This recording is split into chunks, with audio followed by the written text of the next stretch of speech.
तो पिछली क्लास में हमने देखा ऑन पेज एसईओ में टाइटल मेटा डिस्क्रिप्शन कैसे करेंगे, यूआरएल स्ट्रक्चर कैसे होना चाहिए, इमेज के बारे में इंटरनल आउटबाउंड। अब हम लोग डिस्कस करने वाले कंटेंट ऑप्टिमाइजेशन फॉर कीवर्ड्स, कैसे हम कीवर्ड को कंटेंट के हिसाब से ऑप्टिमाइज करेंगे। Content optimisation for keyword is the practice of strategically using target keyword in your content to improve relevance, ranking, user engagement. Content optimisation का मतलब होता है कि जो आपका प्राइमरी कीवर्ड है उसको आप कैसे अपने कंटेंट में यूज करेंगे कि रेलिवेंस बढ़े, मतलब जो कस्टमर सर्च कर रहा है उससे मैच करे, रैंक कैसे करे, और अगर जब ट्रैफिक आए तो इंगेज कैसे हो। इंगेज का मतलब होता है कैसे वो टाइम तक स्क्रॉल करे, एक एक पॉइंट को समझे और ज़रूरत पड़े तो वो कमेंट करे बिना किसी कीवर्ड स्टफिंग के। तो कीवर्ड जो प्लेसमेंट होता है वो क्या होता है, इंक्लूडिंग प्राइमरी कीवर्ड, जो प्राइमरी कीवर्ड है, जो मेन कीवर्ड है, टाइटल में होना चाहिए जो आपका मेटा टाइटल है, हेडिंग में होना चाहिए, पेज के हेडिंग में, फर्स्ट पैराग्राफ में होना चाहिए, और नेचुरली होना चाहिए पूरे कंटेंट। ये नहीं कि बिना वजह के कहीं भी कुछ भी घुसेड़ दिया आपने, ऐसा नहीं होना चाहिए। Use secondary and LSI related keyword to cover topic comprehensively. जब आपको लगे कि अगर हम मेन कीवर्ड को बार बार यूज नहीं कर रहे हैं, उस केस में हम लोग एलएसआई या रिलेटेड कीवर्ड यूज करते हैं तरीके से, ये नहीं कि कहीं भी कुछ भी लगा दिया। फिर उसके बाद आता है कीवर्ड डेंसिटी। कीवर्ड डेंसिटी का मतलब क्या होता है कि कौन सा कीवर्ड आपने कितनी बार यूज किया है। Maintain natural uses, avoid over stuffing which can harm ranking, मतलब कि आपको ओवर स्टफिंग नहीं करना, बिना वजह के कीवर्ड नहीं यूज करना है। आप ये ध्यान रखो कि जो प्राइमरी कीवर्ड होता है वो हमें 1 से 2% यूज करना होता है, और जो एलएसआई कीवर्ड होते हैं, जो उसके रिलेटेड कीवर्ड होते हैं, ये 1 से नीचे रखने होते हैं।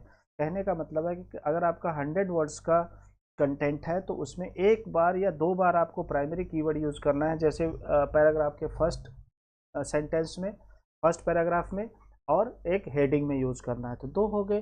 तो अगर आपका 100 वर्ड का कैरेक्टर है तो 2 आपने कीवर्ड प्राइमरी यूज किया तो एनफ है। फिर उसके बाद आता है एलएसआई कीवर्ड, रिलेटेड कीवर्ड, वो आप क्या कर सकते हो, 2 से 3 बार, मतलब हाँ, मतलब वो भी 1 या 2 बार ही यूज करना होता है, ओवर स्टफिंग नहीं करना होता है। Break content in scannable section. Customer क्या करता है, जब भी हम कोई चीज़ पढ़ते हैं, अगर आप इसी पैराग्राफ को ले लो तो आपकी सबसे नज़र किस पे जा रही होगी, इन हेडिंग्स पे जा रही होगी, ठीक है। फिर आपकी नज़र जो बोल्ड है उस पे जा रहा होगा, तो इसका मतलब है कि जो आपकी आंखें हैं वो क्या कर रही हैं, वो स्कैन कर रही हैं। एक मिनट,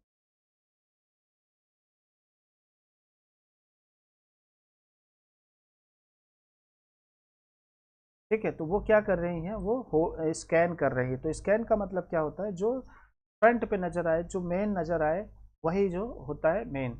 तो आपको कंटेंट को टेबल के फॉर्मेट में डालना चाहिए, बुलेट पॉइंट में डालना चाहिए। अब जैसे यही वाला है, अगर मैंने यहाँ बुलेट पॉइंट किया, बोल्ड किया, ये थोड़ा सा समझ में आ रहा है, आराम से पढ़ा जा रहा है, ठीक है। सिमेंटिक एंड कॉन्टेक्चुअल ऑप्टिमाइजेशन, मतलब optimisation content, optimise content for intent behind the keyword. आपको जो कीवर्ड यूज़ करना है, ये देखना है कि वो पर्पज कोई सॉल्व कर रहा है कि नहीं, और सॉल्व कर रहा है तो कौन सा पर्पज, किस इंटेंट पे कस्टमर आया है, सॉरी, उस कंटेंट के बिहाफ पे आपका कंटेंट, कीवर्ड के उस इंटेंट के हिसाब से आपका कंटेंट है कि नहीं।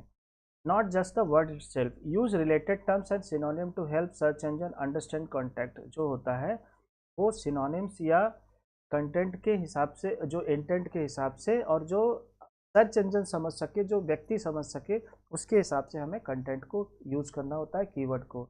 फिर उसके बाद आपको क्या करना होता है, analyse top ranking pages for target keyword to identify gaps. आपको क्या करना होता है, टॉप रैंकिंग पेजेस एनालाइज करना होता है कि कौन से रैंक करेंगे, कौन से नहीं करेंगे, और आपको गैप देखना होता है। जो आपके टॉप कॉम्पिटिटर हैं, जो फर्स्ट पेज पे ऑलरेडी वेबसाइट आ रही है, उसके हिसाब से आपको एनालाइज करना है। इंटीग्रेट कीवर्ड नेचुरल इन मेटा टैग, यूआरएल, आपका मेटा टैग है, यूआरएल है, इमेज है, इन सब जगह पे आपको इमेज को यूज़ करना होता है। कुछ टूल्स हैं, आप वो भी आपको हेल्प करेंगे, जैसे सर्फर एसईओ है, सेमरस है, एचआरईएफ है, ठीक है ना। तो आपको क्या करना है, एक टॉपिक लेना है, उस टॉपिक के बेस पे आपको मेन कीवर्ड और एलएसआई कीवर्ड आपको एक्सेल शीट में बनाना है, और कंटेंट तैयार करना है उसी हिसाब से, ताकि वो ऑप्टिमाइज हो सके। नेक्स्ट कीवर्ड है, नेक्स्ट हमारा जो टॉपिक है वो है LSI and semantic keyword integration. LSI keyword हम लोग कैसे यूज़ करेंगे इसके बारे में समझते हैं। LSI कीवर्ड का मतलब क्या हुआ? सेमेंटिक मतलब रिलेटेड कीवर्ड। जब आप बात करते हो वेबसाइट डिजाइनिंग इन कंपनी, तो आप इसको बोल सकते हो वेबसाइट डिजाइनिंग एजेंसी इन दिल्ली ऑल्सो कर सकते हो। कंपनी एजेंसी एक ही चीज़ है, ठीक है ना, थोड़ा सा फर्क है, ज़्यादा कुछ नहीं। लेकिन कुछ लोग एजेंसी बोलते हैं, कुछ लोग कंपनी बोलते हैं, ठीक है ना। LSI latent semantic indexing and semantic keyword are related to terms and phrase that give search engine context about your main topic. जो रिलेटेड टर्म्स होते हैं, जो कीवर्ड होते हैं, ठीक है ना, ये सर्च इंजन को एक जो होते हैं टॉपिक देते हैं, एक कॉन्टेक्स्ट देते हैं कि आपका कंटेंट किसके बारे में है। Using them help content rank better and appear more relevant to the user intent. कहने का मतलब है कि आपके कंटेंट को हेल्प करते हैं रेलिवेंट तरीके से प्रेजेंट करने में, ठीक है, इंटेंट के बेसिस पे। पर्पज क्या होता है LSI का? Help search engine understand topic depth and context. ये सर्च इंजन को हेल्प करता है कि डेप्थ में कि आपका कंटेंट किसके बारे में है। दूसरा, अवॉइड कीवर्ड स्टफिंग, मतलब LSI कीवर्ड क्या करता है? कीवर्ड स्टफिंग से बचाता है। कीवर्ड स्टफिंग मतलब एक ही कीवर्ड को बार बार अगर आप यूज़ करोगे तो समझ में आ जाएगा सामने वाले को या सर्च इंजन को कि आप जो है ज़बरदस्ती को उसको रैंक कराना चाहते हो। तो इसका एग्जांपल है मेन कीवर्ड, जैसे मान लीजिए आपका डिजिटल मार्केटिंग है तो आपका LSI होता है SEO strategies, content marketing, social media ad, PPC campaign. आप इस तरह से चैट GPT में भी हेल्प मांग सकते हैं। जैसे आपने कीवर्ड सर्च किया वेबसाइट डिजाइनिंग कंपनी, ठीक है ना, इन दिल्ली, ठीक है ना, अब इसको बोलते हैं प्राइमरी कीवर्ड, ये हो गया। अब उसको बोल रहे हैं प्लीज गिव LSI कीवर्ड, ठीक है। तो वो क्या करेगा, इस प्राइमरी कीवर्ड के बेस पे LSI कीवर्ड ये दे दिया। तो अभी क्या है कि अगर आप बार बार website designing company Delhi use करेंगे तो सामने वाला पक जाएगा। लेकिन आप best website designing, professional website, affordable, top, custom website, responsive, ecommerce website, corporate, इन सब का मतलब एक ही है, लेकिन मीनिंग अलग अलग है। कहने का मतलब मैसेज अलग अलग जा रहा है, लेकिन है सारे एक ही। इससे क्या हुआ कि आप ना डेप्थ में नॉलेज है और डेप्थ में आप बात कर रहे हो, ठीक है ना। तो ये भी आप LSI ग्राफ है, आप LSI ग्राफ जब जोड़ोगे ऐसे LSI, वैसे तो चैट GPT से आप यूज़ कर लो, निकाल लो, सबसे अच्छा टूल आज की डेट में वही है। यहाँ से भी आप कीवर्ड जनरेट कर सकते हैं LSI ग्राफ में से, ठीक है। तो यहाँ पर भी है, इस पेड भी होगा, फ्री भी है। देखो इसका अगर कुछ प्लान होगा, ये सारा पेड है तो इसको तो टच भी नहीं करना, फिर फालतू के पैसे देने की ज़रूरत। पहले आपको क्या करना है, पहले आपको फ्री में सारी चीज़ें करनी है। जब आप पैसे कमाने लग जाओ फिर उसके बाद पेड टूल यूज़ करना। हाँ, पेड टूल से क्या होता है कि आपके टाइम बचता है, जो काम आप मैनुअली करोगे टाइम बचेगा, लेकिन हाँ दिमाग तो लगाना ही पड़ेगा, ठीक है। नेक्स्ट है हमारा स्कीमा मार्कअप एंड रिच निशिप। ये क्या है? अगर हम इसकी बात करें तो स्कीमा जो होता है बहुत इंपॉर्टेंट चीज़ होता है। आपने क्वेश्चन आंसर देखा होगा वहाँ पर, पीपल ऑल्सो आस्क, ठीक है ना, आपने फीचर्ड स्निपेट हो गया, ये सारी चीज़ें होती हैं, ये स्कीमा में होते हैं। अब इसको थोड़ा सा समझते हैं। Schema markup is structure data added to your website code. ये क्या होता है? स्कीमा कोड होता है। स्कीमा कोड जनरेट करना हम लोग सीखेंगे। FAQ जैसे हो गया, पीपल ऑल्सो आस्क हो गया, इसका ना कोड जनरेट होता है और हमारे कंटेंट में डलता है। जो भी कंटेंट हम क्रिएट करेंगे उस कंटेंट में डलता है। Schema markup is structure data added to your website code that help search engine understand content. Rich snippet are the enhanced search result that display extra info like rating, images, FAQs। जब आप यहाँ पर जाते हो, ठीक है ना, how to build site for business, ठीक है, अगर किसी ने ये पूछा तो आप ये अगर देखोगे यहाँ पर, ये देखो ये फीचर्ड स्निपेट है। हालांकि अब AI के जरिए आ गया, इसको फीचर्ड स्निपेट बोलते हैं। ये कैसे आएगा? पीपल ऑल्सो आस्क, ये कैसे आएगा? और तो इस तरह से जो चीज़ें होती हैं ये होती हैं स्कीमा, ठीक है। आप जब ब्लॉग लिखते हो, वहाँ FAQs लिखते हो, उसमें स्कीमा कोड ऐड करना होता है, इसी के बेसिस पे आता है। तो इसका मेन पर्पज क्या होता है? Make your listing more attractive and clickable in search result. आप खुद ही देखो कि अगर आपका कंटेंट यहाँ पर है तो ये भीड़ में खो गया है, या तो यहाँ हो और यहाँ हो, तो ऑटोमेटिक आपका कंटेंट अलग दिखने लगता है, तो क्लिक के चांसेस बढ़ जाते हैं। टाइप ऑफ स्कीमा कितने होते हैं? आर्टिकल का होता है, ब्लॉग पोस्ट होता है, प्रोडक्ट की स्कीमा होते हैं, इवेंट होता है, एफएक्यूज का होता है, रिव्यूज़ का होता है, रेसिपी का होता है, लोकल बिजनेस का होता है। तो हमें लोकल बिजनेस का भी स्कीमा बनाना पड़ेगा और इसका भी बनाना पड़ेगा। ठीक है, तो जैसे हम ये करेंगे यहाँ पर स्कीमा जनरेटर। ठीक है, तो ये स्कीमा जनरेट करता है और ये जेसॉन एलडी के तरीके, देखो ये बता रहा है ना, implement using JSON LD format. जो जेसॉन एलडी यहाँ पर आपको स्कीमा जनरेट करना है वो हम आप डिस्कस करेंगे कैसे जनरेट होगा। ठीक है ना, जैसे हम लोकल एसईओ के बारे में, जैसे ये देखो यहाँ पर गए bread crumb, event, FAQs, how to, जैसे मान लो ये हाउ टू है, इसके बेसिस पे हमें स्कीमा जनरेट करके डालना होता है, तब जाके एआई पे हमारी वेबसाइट आती है। ठीक है ना, उसके बाद आ जाता है इसका बेनिफिट क्या होता है, focus on page that benefit from enhance SERP feature product page FAQs. जब आप इस तरह से करोगे, ठीक है ना, तो आप करोगे तो आपको यहाँ पर क्वेश्चन आंसर के फॉर्म में दिखेगा। ये तो नहीं दिखाई दे रहा, जब कोई और टॉपिक आप सर्च करोगे तो आएगा। तो इस तरह से आपका जो कंटेंट है वो एक प्रोमिनेंट प्लेस पे दिखता है और फिर जाके आपकी रैंकिंग मेंटेन होती है। ज़्यादा क्लिक आएगी तो आपकी रैंकिंग भी उसी हिसाब से मेंटेन होगी। ठीक है ना। नेक्स्ट है हमारा FAQs and Q&A session sections.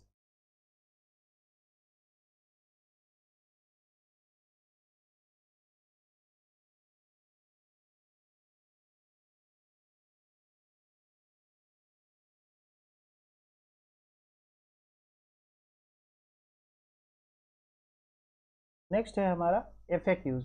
जब भी आप जैसे कोई ब्लॉग देखते हो, जैसे कि मैं अगर अभी बात करता हूँ आपको, अ, एक स्कूल है, हम उसके लिए काम करते हैं, जैसे एसईओ का काम। तो जब भी हम ब्लॉग लिखते हैं, ठीक है ना, तो वहाँ पर क्या करते हैं, हम आर्टिकल डालते हैं। तो कीजिए, ये हमारा कंटेंट है, ये वाला हाउ टू एनकरेज करके है, how to encourage your child, ये हमारा कंटेंट हो गया। अब यहाँ पर देखो ये FAQs है। अब ये जो FAQs है ना, इसका स्कीमा हमें बनाना पड़ता है। अगर स्कीमा बना के हम इसी आर्टिकल के कंटेंट में डालेंगे तो क्या होगा कि हमारा जो पेज है वो रैंक करेगा। इसको बोलते हैं FAQs का। ठीक है, अब ये क्या होता है, FAQs हमें जरूर डालना चाहिए, क्वेश्चन आंसर डालना चाहिए। FAQs question and answer section are dedicated to area on the page that answer common question. मतलब जो कॉमन क्वेश्चन होते हैं उसके आंसर्स होते हैं। कई बार क्या लोग करते हैं, स्कैन करके चले जाते हैं, उनको टू द पॉइंट चीज़ चाहिए होता है। तो जब हम टू द पॉइंट कंटेंट देखते हैं तो फिर अलग उसका पर्पज होता है। क्या मतलब होता है इसका, प्रोवाइड क्विक आंसर, आपको फटाफट रिजल्ट मिल जाता है। Increase chances of appearing in featured snippet on people also ask, मतलब गूगल पे पीपल ऑल्सो आस्क जो सेक्शन है उसमें आने के चांसेस होते हैं। Improve user engagement and dwell time, ये क्या करता है, यूज़र का इंगेजमेंट बढ़ाता है। ड्वेल टाइम का मतलब होता है कितनी देर वहाँ पर रुका। ठीक है, बाउंस रेट का मतलब होता है कितनी जल्दी वो निकल के भाग गया। इम्प्लीमेंटेशन, इसको use structure FAQ so search engine can display question directly into search result, include concise clear answer, 40 to 60 word का क्वेश्चन आंसर होना चाहिए, इससे ज़्यादा नहीं होना चाहिए। Align question with keyword and search engine, तो जो भी इंटेंट होता है और कीवर्ड होता है वो FAQs में यूज होना चाहिए। ठीक है ना, आपको इस तरह से कस्टमर की क्वेरीज को डाल सकते हो, कमेंट सेक्शन डाल सकते हो, इस तरह की चीज़ें आप इसको सॉल्व कर सकते हो। जब भी आप कंटेंट लिखते हो, चाहे सर्विस बेस्ड हो चाहे ब्लॉग हो, वहाँ पर FAQs का सेक्शन जरूर होना चाहिए, ताकि वो AI में के रिजल्ट में आ सके या पीपल ऑल्सो आस्क में आ सके। ठीक है, इसके बाद आता है, हम बात करते हैं ईट कंटेंट क्वालिटी। ये क्या चीज़ होता है, ये हमने पहले भी डिस्कस किया है जब हम इंट्रोडक्शन ऑफ SEO कर रहे थे। अब हम इसको डेप्थ में देखते हैं क्या चीज़ है। ईट का मतलब हो गया है, ई का मतलब इसका फुल फॉर्म होता है experience, expertise, authoritativeness and trustworthiness. Experience, expertise, ठीक है, trustworthiness. It is framework Google usage to assess the quality and credibility of content. ये एक ऐसा फ्रेमवर्क है जो क्वालिटी एंड क्रेडिबिलिटी कंटेंट का चेक करता है। स्पेशली फॉर YMY, मतलब मनी से रिलेटेड आप कंटेंट लिखते हो, हेल्थ लाइफ से रिलेटेड लिखते हो, तो उस केस में ईट का बहुत बड़ा रोल होता है। तो ये क्या होता है, इसका मतलब जब ये कंटेंट होता है, ये AI के कंटेंट में भी इसका बहुत बड़ा रोल है। एक्सपीरियंस मतलब क्या दिखाता है, shows that content creator has first hand knowledge, मतलब ये प्रूव करता है कि जिसने कंटेंट डाला है उसको अच्छी नॉलेज है, फर्स्ट हैंड। अब travel blogger who has personally, मतलब जब आप पर्सनल स्टोरी टाइप में लिखते हो, आप खुद ही अपना एक्सपीरियंस वहाँ एक्सप्लेन करते हो, so that is called experience.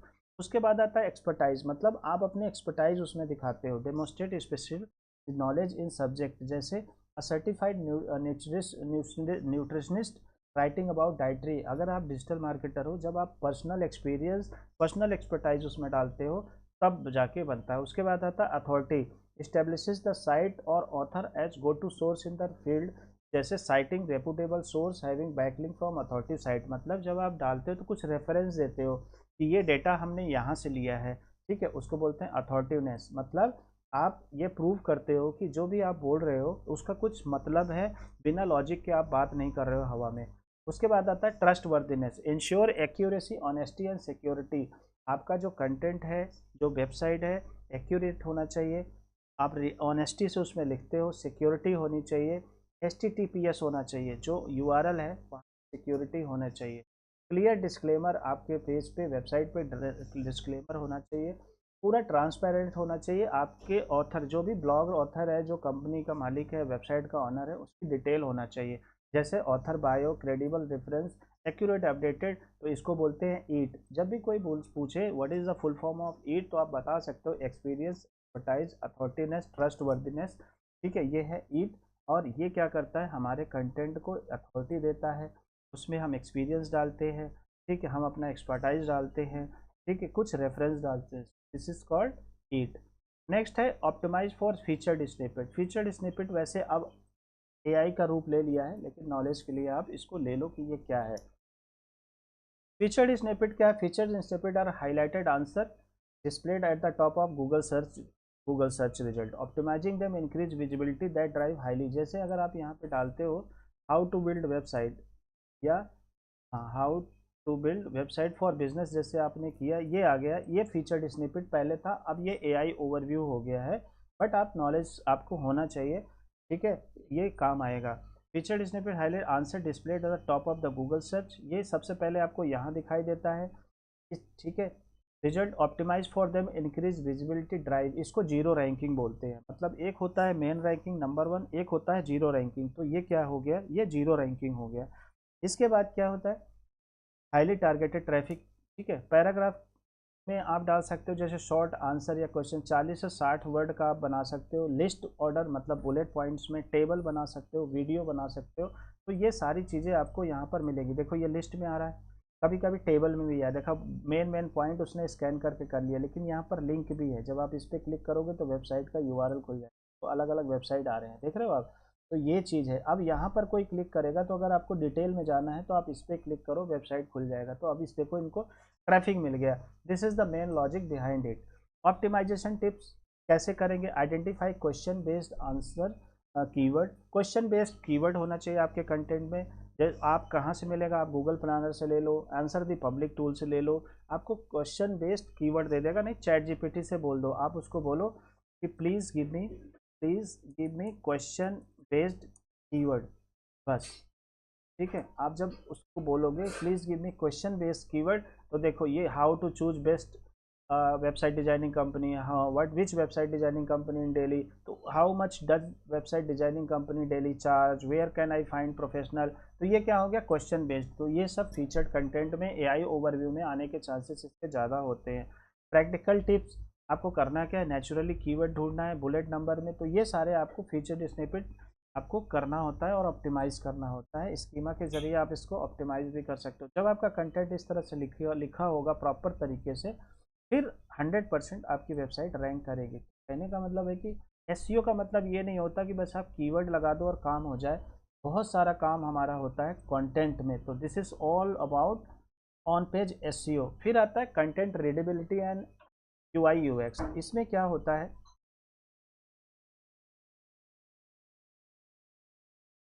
इसमें क्या होता है कि कंटेंट रीडेबिलिटी का मतलब होता है कि आपका कंटेंट रीडेबल है कि नहीं। अगर आप यहाँ पर जाते हो, जैसे आपने सर्च किया यहाँ पर, यहाँ पर गए हम लोग, हम यहाँ पर देखो, पहली बात तो ये आराम से विजिबल है, रीडेबल है। अब इसमें मैं कोई ब्लॉग खोल लेता हूँ, ये वाला खोल लेता हूँ, ये सब तो बड़ी कंपनी के, छोटी कंपनी,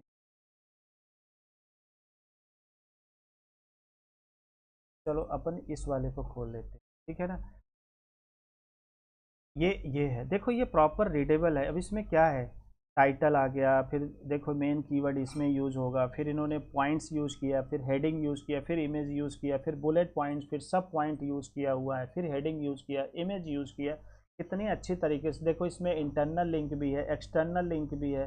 देखो ये एक्सटर्नल लिंक है, जब इस पर क्लिक करेंगे तो एक्सटर्नल लिंक पे चलेंगे। इस वेबसाइट का नाम है क्या है, सीड प्रोड नाम है, और ये हम चले आए रफाल प्रेस पे। लेकिन अगर हम इसी की बात करें ड्रैग एंड ड्रॉप बिल्डर की, देखो ये बात करें, ये इंटरनल लिंकिंग है, कहने का मतलब हम इसी पे आ गए। तो इस तरह से आपका कंटेंट प्रॉपर होना चाहिए। वही ये कह रहा है कि यूआई यूएक्स कंटेंट रीडेबिलिटी का मतलब क्या होता है, content readability and UI UX focus on making content easy to read. किस पे फोकस करता है, कंटेंट को इजी टू रीड में, समझने में और नेविगेट करने में। Ensuring users can quickly find the information they need, मतलब यूज़र को ये ट्यून करता है कि जो कंटेंट उसको चाहिए वो आसानी से ले ले। पहले मेन हेडिंग होगा, थोड़ा सा डिस्क्रिप्शन होगा, फिर सब हेडिंग होगा, फिर उसके बाद बुलेट पॉइंट्स होंगे, बुलेट पॉइंट्स के कुछ हेडिंग होंगे, और फिर उसके शॉर्ट डिस्क्रिप्शन होंगे। ठीक है, तो ये चीज़ें होती हैं। तो रीडेबिलिटी फैक्टर में क्या होता है, यूज़ शॉर्ट पैराग्राफ, आपको छोटे पैराग्राफ यूज़ करने होते हैं, साधारण लैंग्वेज में लिखना होता है, बुलेट पॉइंट में होना चाहिए। ब्रेक कंटेंट विद हेडिंग्स, आपको कंटेंट को H2 H3 के हिसाब से ब्रेक करना होता है, जार्गन नहीं यूज़ करना होता है, एक्सप्लेनेशन देना होता है, बहुत बड़े बड़े पैराग्राफ नहीं देने होते हैं। यूज़र एक्सपीरियंस क्या होना चाहिए, पेज लोड फास्ट होना चाहिए, क्लियर नेविगेशन होना चाहिए, इंटरनल लिंकिंग होना चाहिए, देखो जैसे आ रहा है, visual elements like image, infographic, videos होना चाहिए, जो मैंने आपको ब्लॉग में दिखाया। इसके बाद है आप कुछ हमिंगवे एडिटर टूल है, ग्रामरली है, जो स्पेलिंग मिस्टेक वगैरह ठीक करता है, ग्रामर मिस्टेक नहीं होना चाहिए, तो ग्रामरली टूल आप लोग इंस्टॉल कर सकते हो फ्री।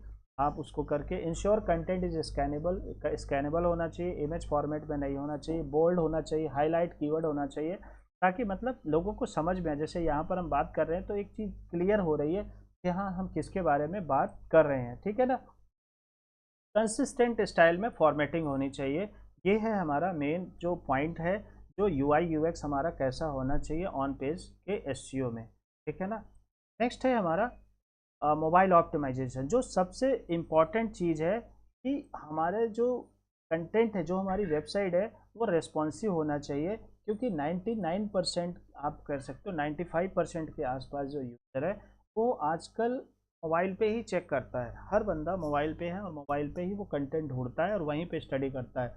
अगर आपकी वेबसाइट की स्पीड सही नहीं है, आपकी वेबसाइट रेस्पॉन्सिव नहीं है, ठीक है ना, पेज लोड सही नहीं है, बटन मेन्यू वगैरह प्रॉपरली नहीं दिख रहे हैं, क्लिकेबल नहीं है, पॉपअप वगैरह फालतू के नहीं आ रहे, अगर तब ठीक है। ठीक है, तो आपका ये सारी चीज़ें मतलब रिस्पॉन्सिव होना चाहिए, स्पीड अच्छी होनी चाहिए, ठीक है ना। तो आप गूगल मोबाइल फ्रेंडली करके आप करके, जैसे यहाँ पर जाओगे गूगल पे, आप पेज स्पीड चेक कर सकते हो, जैसे गूगल पेज स्पीड टेस्ट कर सकते हो यहाँ से, ठीक है ना।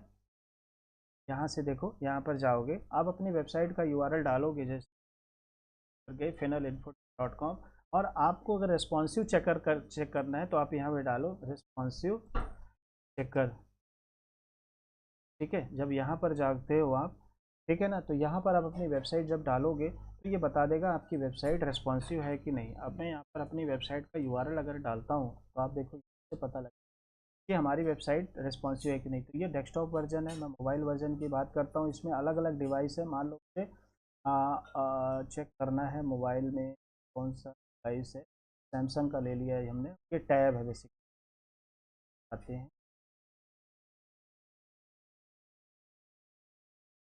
बहुत पुराना, खुद नहीं हुआ, यहाँ पर है, देखो ये हमारा चेक कर रहा है, तो ये बता देगा पूरा कि आपकी वेबसाइट मोबाइल वर्जन पे क्या है। देखो मोबाइल में क्या है, 190 हमारी SEO 92 है, देखो ये रेस्पॉन्सिव दिखाई भी दे रहा है प्रॉपर, इसमें कुछ कमियां भी हैं, ठीक है। तो ये सारी चीज़ें जैसे आपको रिपोर्ट मिल जाता है, तो ये आपको अपने कस्टमर को, देखो ये स्कोर जो होता है ये UI UX का है, बहुत अच्छी है, ठीक है ना। बेस्ट प्रैक्टिस हमने यूज़ किया हुआ है, सर्वर हमारा अच्छा है, SEO का स्कोर हमारा डेस्कटॉप पे 92 है और मोबाइल पे भी 92 है। तो ये सारी चीज़ें ये गूगल खुद बता रहा है, कहने का मतलब हम इसको अच्छे से ऑप्टिमाइज़ कर सकते हैं। ऐसे यहाँ पर भी है, आप चेक कर सकते हैं। तो इस तरह की जो कीवर्ड्स हैं ये आप देख सकते हैं। तो आपकी वेबसाइट मोबाइल वर्जन होना चाहिए और फास्ट लोडिंग होना चाहिए, ठीक है। नेक्स्ट है हमारा जो पॉइंट्स, ये ऑन पेज के जितने पॉइंट्स हैं ये सारे आपको ऑडिट करना है, साथ के साथ फिर आपको क्या करना है, इसको जो है वर्क करना है। तो नेक्स्ट क्या है हमारा, कीवर्ड प्लेसमेंट एंड डेंसिटी। आपकी जो कीवर्ड है उसका प्लेसमेंट क्या होना चाहिए, इसके बारे में हम लोग डिस्कस। इसमें क्या है, कीवर्ड प्लेसमेंट एंड डेंसिटी का मतलब होता है, प्लेसमेंट का मतलब है कि पूरे कंटेंट में आपका कीवर्ड कहाँ होना चाहिए। अगर आपका कंटेंट सही जगह पे नहीं, आपका कीवर्ड सही जगह पे नहीं है, तो रैंक होने में दिक्कत आएगी, क्योंकि सर्च इंजन को समझ में नहीं आएगा। तो अल्टीमेटली हमें सर्च इंजन को बताना है कि हमारा कौन सा सामान कहाँ पे रखा है। तो keyword placement is strategy inserting target keyword in content, while keyword density refer to how often. Keyword placement का मतलब होता है कि कौन सा कीवर्ड कहाँ रखना है तरीके से, और डेंसिटी का मतलब होता है कितनी बार आपको कीवर्ड को डिस्प्ले करना है। ठीक है ना, ये डिसाइड करता है कि हमारे कीवर्ड की प्लेसमेंट कितनी अच्छी है। तो उसको समझते हैं। ऑप्टिमल प्लेसमेंट क्या होता है, आपका जो प्राइमरी कीवर्ड है वो टाइटल, हेडलाइन, जो मेन हेडलाइन है H1, फर्स्ट पैराग्राफ में होना चाहिए और मेटा टैग में होना चाहिए। सेकेंडरी कीवर्ड जो होता है नेचुरली आपको पूरे कंटेंट में जहाँ ज़रूरत हो वहाँ पर आप यूज़ कर सकते हो। सेकेंडरी मतलब LSI कीवर्ड। डेंसिटी का मतलब होता है maintain natural flow, avoid keyword stuffing. मतलब 100 वर्ड का अगर आपका कंटेंट है तो 100 वर्ड में प्राइमरी कीवर्ड एक या दो बार आप यूज़ करोगे। LSI कीवर्ड एक बार या दो बार वो भी यूज़ करोगे। अगर आपका 1000 वर्ड का करेक्ट है तो 10 से 20 बार, 10 से 15 बार, 20 बार आप मेन कीवर्ड यूज़ करोगे, बाकी सारे अलग अलग डिस्ट्रीब्यूट करोगे, जैसे FAQs में, हेडलाइन में, सब हेडलाइन में, बुलेट पॉइंट्स में, इस तरह से। Focus on readability and user experience, आपको रीडेबिलिटी पे और एक यूजर एक्सपीरियंस पे फोकस करना है। योआस्ट SEO जैसे टूल आप इस्तेमाल कर सकते हैं। ठीक है ना, तो इस तरह से आपको प्लेसमेंट यूज़ करना है। तो मेन क्या होता है, प्राइमरी कीवर्ड आपने कहाँ पे रखा हुआ है, दैट इज़ मोस्ट इम्पॉर्टेंट। जैसे कि आपका जो कीवर्ड है वो URL में होना चाहिए, हेडलाइन में होना चाहिए, फर्स्ट पैराग्राफ में होना चाहिए, ठीक है ना, और मेटा टैग में होना चाहिए।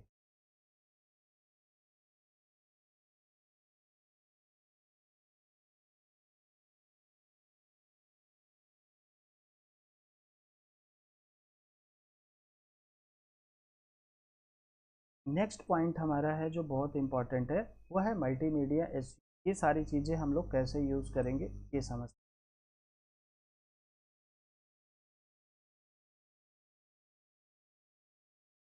तो जब भी आप कंटेंट लिखोगे तो सिर्फ कंटेंट कंटेंट नहीं डालोगे, आप उसके अंदर इमेज, वीडियो, इन्फोग्राफिक। इन्फोग्राफिक है, अगर आप देखोगे गूगल पे आप जाओ, यहाँ पर इन्फोग्राफिक जैसे आप डालो डिजिटल मार्केटिंग, तो आपको किसी का चुराना नहीं है, आपको खुद से कैनवा पे बनाना है।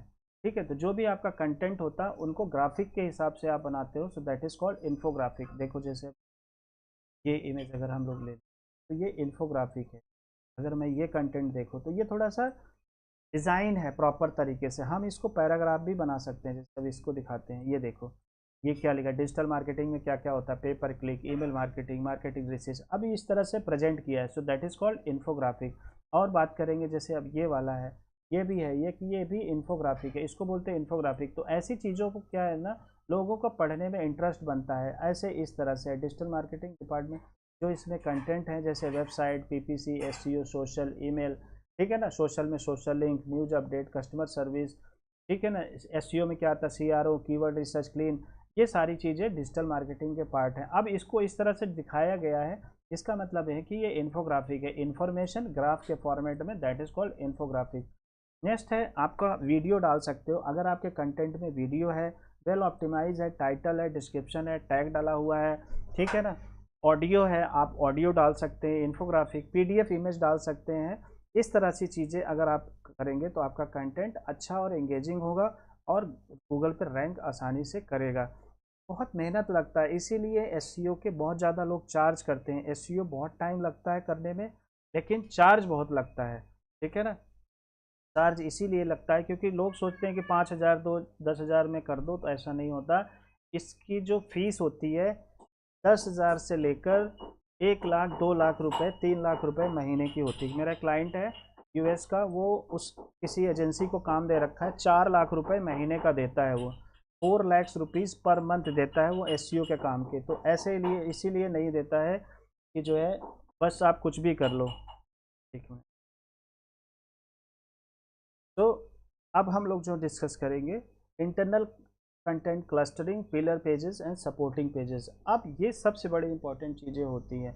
जैसे content clustering is a strategy where content pillar pages cover a broad topic and link to supporting cluster post that cover सब topic in detail, creating structure internal linking keyword. मतलब आपका जो कंटेंट है pillar page होना चाहिए, broad topic, ठीक है ना, और उसके सब पेज होने चाहिए। जैसे जब आप डिजिटल मार्केटिंग की बात करते हो तो उसके अंदर के, जैसे आप एसईओ की बात कर रहे हो, उसका अलग पेज होना चाहिए, सोशल मीडिया का अलग पेज होना चाहिए। तो लेकिन आपका जो मेन पेज है, पिलर पेज है, वो कौन सा है, जो है जो वो डिजिटल मार्केटिंग का है। तो content clustering is a strategy where central pillar page cover a broad topic. जो पिलर पेज होता है वो ब्रॉड टॉपिक को कवर करता है।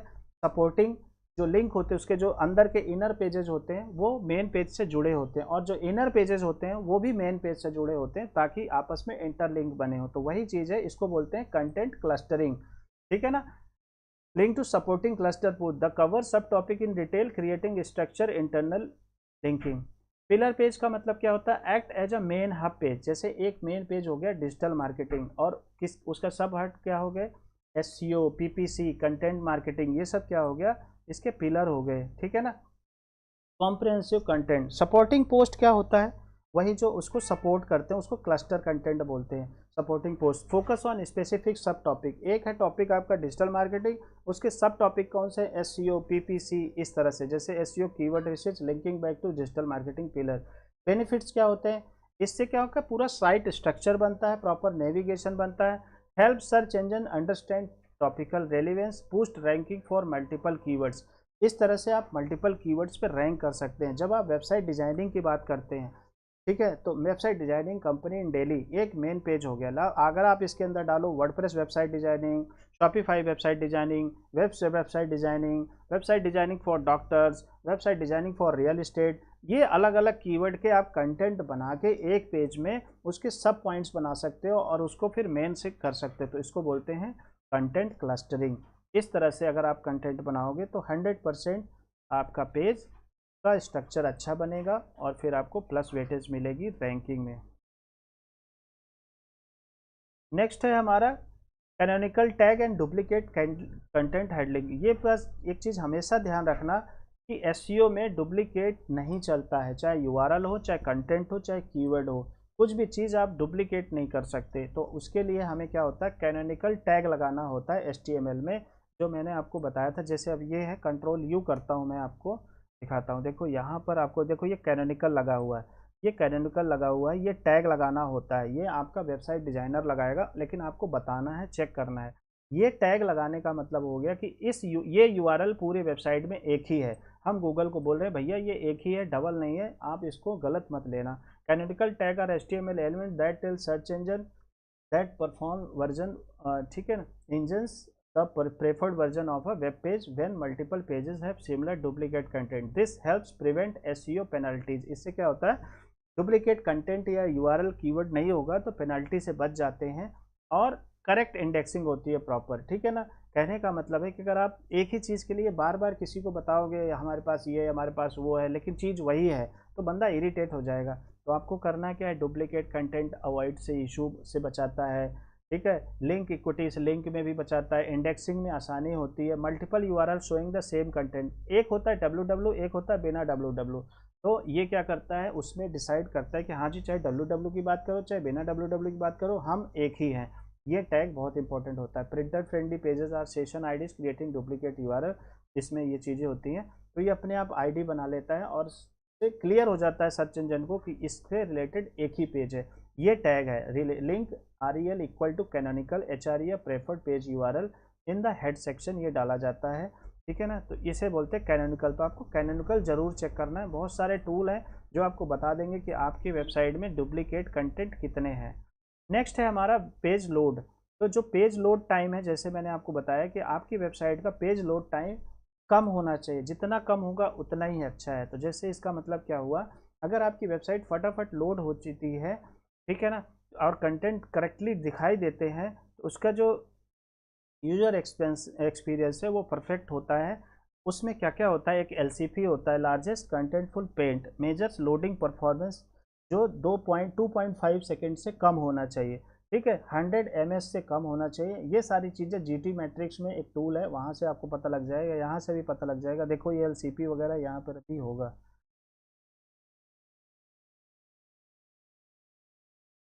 एलसी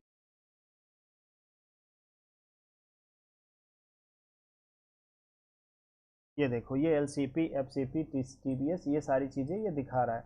तो आप इस तरह से देख पाओगे। देखो ये इतना दिखा रहा है मेगा सेकंड, ये सारी चीज़ें। तो आप इसको कंपेयर करोगे तो समझ में आएगा। तो जो इसका जो एलसीपी है 2.5 सेकंड से कम होना चाहिए। एफआईडी है वो फर्स्ट इंप्रेशन जो होता है, जैसे तुरंत लोड होगा, वो लेस देन 100 ms होना चाहिए। कम्युनिटी लेआउट शिफ्ट कितना होता है, 0.14। ठीक है। Factors affecting page, large images, images जो होती है, सीएसएस होता है, जेएस होता है, ये सारी चीज़ें अफेक्ट करती है। तो आपको इमेजेस अच्छी कंप्रेस फॉर्मेट में और प्रॉपर तरीके से डालनी होती है। सीएसएस बिना वजह की नहीं घुसेड़नी होती है, जेएस बिना वजह की नहीं घुसेड़नी होती है। इन सब चीज़ों से आपको ऑप्टिमाइज़ करना होता है, लेजी लोड लगाना होता है, और आपको एक्सटर्नल सीएसएस यूज़ करना होता है, ना कि इंटरनल या इनलाइन यूज़ करना होता है। ज़्यादातर कोशिश करो एक्सटर्नल सीएसएस यूज़ करो, इससे क्या होगा, आपकी पेज की स्पीड अच्छी हो जाएगी। बहुत सारे टूल्स भी आते हैं। नेक्स्ट है content update and refresh strategy. आपको क्या करना होता है, ये नहीं कि आपने वेबसाइट बनाया, कंटेंट डाला और छोड़ दिया, ऐसा नहीं है। आपको कंटेंट को रिफ्रेश करते हो रहना चाहिए, अपडेट करते रहना चाहिए। Content update the refresh is the process of regularly reviewing and improving existing content to keep it relevant, accurate and optimise the SEO. आप अपने कंटेंट को टाइम टू टाइम चेंज करते रहें, इम्प्रूव करते रहें, देखते रहें कि क्या नया आ रहा है।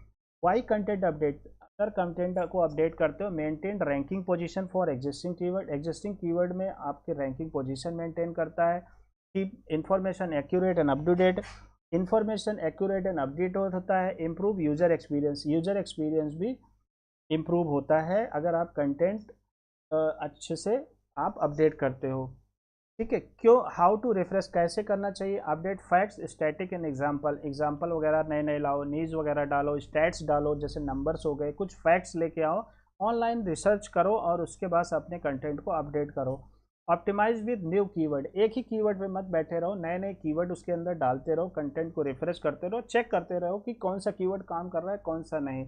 LSI terms and cementing phrases लेके आओ, इमेज डालो, नए नए चेंजेस करो, वीडियो डालो, टेबल डालो, एफएक्यूज डालो। इससे क्या होगा कि आपका कंटेंट रिफ्रेश होता रहेगा। रीडेबिलिटी, हेडिंग, इंटरनल, इन सब चीज़ों को भी आपको मैनेज करना है। आपको क्या करना है, क्वार्टरली या साल में 2 बार आपको ऑडिट करना है अपने कंटेंट को, और उस हिसाब से आपको चेंज करना है। गूगल एनालिटिक्स से और सर्च कंसोल से, जो गूगल वेब मास्टर है, उससे आपको पता लग जाएगा कैसे हम लोग इस पर कैसे हमें क्या चेंजेस करना है। तो जो, जैसे मान लो कभी कभी आप जिस कीवर्ड पे फोकस कर रहे हो उस कीवर्ड पे तो रिजल्ट नहीं आएगा, लेकिन उसी कंटेंट में दूसरे कीवर्ड से रिजल्ट आएगा। तो आपको जिस कीवर्ड से रिजल्ट आ रहा है उस कीवर्ड के हिसाब से उसको ऑप्टिमाइज करना होता है। नेक्स्ट है जो आज के सेशन का लास्ट पॉइंट है, user engagement signal, CTR, dwell time and bounce rate. ये बहुत जानना जरूरी होता है कि कौन आया, कितनी देर आया, उसका जो टर्म्स है उसको क्या बोलते हैं। तो सबसे पहले है सीटीआर। ठीक है, तो इसको समझ, user engagement signal are metric that show how user interact with your content, helping search engine understand its relevance and quality. कहने का मतलब है कि ये एक ऐसा मेट्रिक है जो कि बताता है कि लोग आए, कितनी बार आपकी वेबसाइट दिखी, दिखी तो ठीक है, लेकिन कितनी बार लोगों ने क्लिक किया। तो जो क्लिक किया उसको बोलते हैं CTR. Percentage of user who click on your link after seeing in search result, कितनी बार आपकी वेबसाइट फर्स्ट पेज पे दिखी और कितनी बार उस पर लिंक पे क्लिक किया, तो उसको बोलेंगे सीटीआर। फिर आता है title type, Meta description and rich snippet, जो उसका टाइटल होता है वेबसाइट का और उसका मेटा डिस्क्रिप्शन होता है, रिच स्निपेट होते हैं, वो सारी चीज़ें क्या होती है, वो सीटीआर को डिफाइन करती हैं। ठीक है। ड्वेल टाइम का मतलब क्या होता है, amount of time visitor spend on page before returning a search result. मतलब जब भी कोई भी आपकी वेबसाइट पर आया, कितना टाइम लगाया, so that is called dwell time. Longer dwell time indicates useful, जितनी देर वो रहेगा इसका मतलब है कि आपका कंटेंट यूजफुल है। बाउंस रेट का मतलब क्या होता है, percentage of users who leave the site after viewing only page, मतलब कोई आया और कितनी देर में निकल गया, कितने लोग आए कितनी देर में, 3-4 सेकंड में ले चले गए, so that is called bounce rate. तो ये आपको देखना होता है। ज़्यादा से ज़्यादा बाउंस रेट का मतलब है कि आपकी वेबसाइट काम की नहीं है, आपका कंटेंट अच्छा नहीं है, लोगों के हेल्पफुल नहीं है। तो आपको ध्यान रखना है कि आपका कंटेंट अच्छा बनाना है ताकि लोग वहाँ रुक के एंगेज होएं।